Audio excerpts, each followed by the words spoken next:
एक दुकान में खरीदारी कर रहा था। तभी मैंने उस दुकान के कैशियर को एक 5-6 साल के लड़के से बात करते हुए देखा। कैशियर बोला, माफ़ करना बेटा, लेकिन इस गुड़िया को खरीदने के लिए तुम्हारे पास पर्याप्त पैसे नहीं हैं। फिर उस छोटे से लड़के ने मेरी ओर मुड़कर मुझसे पूछा, अंकल, क्या आपको भी यही लगता है कि मेरे पास पूरे पैसे नहीं हैं? मैंने उसके पैसे गिने और उससे कहा, हाँ बेटे, यह सच है कि तुम्हारे पास गुड़िया को खरीदने के लिए पूरे पैसे नहीं हैं। वह नन्हा सा लड़का अभी भी अपने हाथों में गुड़िया थामे हुए खड़ा था। मुझसे रहा नहीं गया।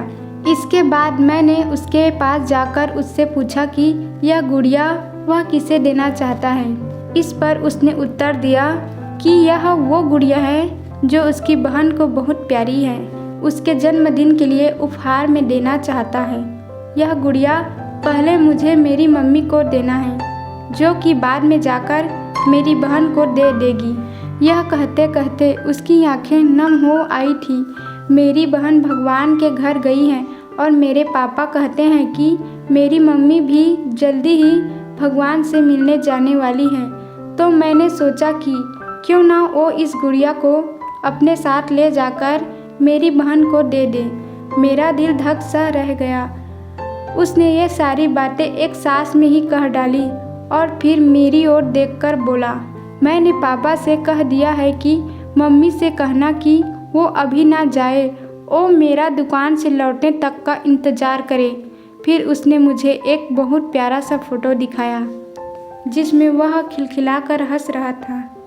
इसके बाद उसने मुझसे कहा, मैं चाहता हूँ कि मेरी मम्मी मेरा यह फ़ोटो भी अपने साथ ले जाए ताकि मेरी बहन मुझे भूल नहीं पाए।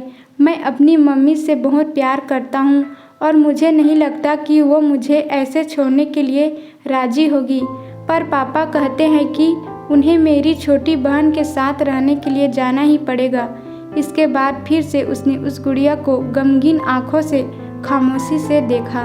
मेरे हाथ जल्दी से अपने बटुए तक पहुँचे और मैंने उससे कहा, चलो एक बार और गिनती करके देखते हैं कि तुम्हारे पास गुड़िया के लिए पर्याप्त पैसे हैं या नहीं।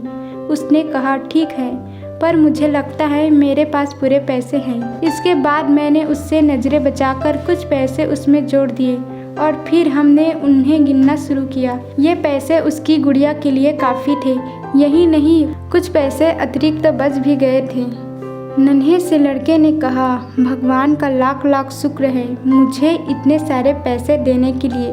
फिर उसने मेरी ओर देखकर कहा कि मैंने कल रात सोने से पहले भगवान से प्रार्थना की थी कि मुझे इस गुड़िया को खरीदने के लिए पैसे दे देना ताकि मम्मी इसे मेरी बहन को दे सके, और भगवान ने मेरी बात सुन ली। इसके अलावा मुझे मम्मी के लिए एक सफ़ेद गुलाब खरीदने के लिए भी पैसे चाहिए थे, पर मैं भगवान से इतने ज़्यादा पैसे मांगने की हिम्मत नहीं कर पाया था। पर भगवान ने तो मुझे इतने पैसे दे दिए कि अब मैं गुड़िया के साथ साथ एक सफ़ेद गुलाब भी खरीद सकता हूँ। मेरी मम्मी को सफ़ेद गुलाब बहुत पसंद है। फिर हम वहाँ से निकल गए।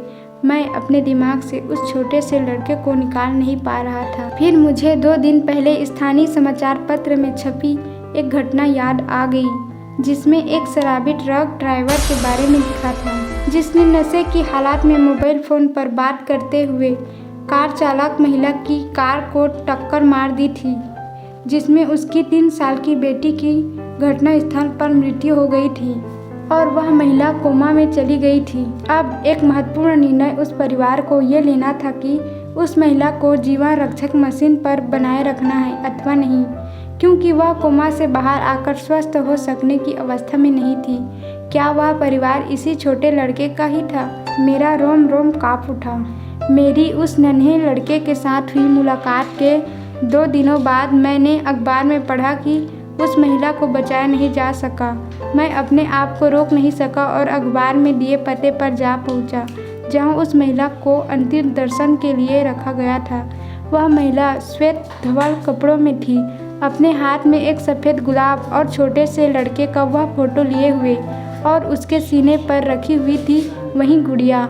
मेरी आंखें नम हो गई। मैं नम आंखें से लेकर वहाँ से लौट आया। उस नन्हे से लड़के का अपनी माँ और उसकी बहन के लिए जो प्यार था वह शब्दों में बयान करना मुश्किल है। और ऐसे में एक शराबी चालाक ने अपनी घोर लापरवाही से क्षण भर में उस लड़के से उसका सब कुछ छीन लिया था।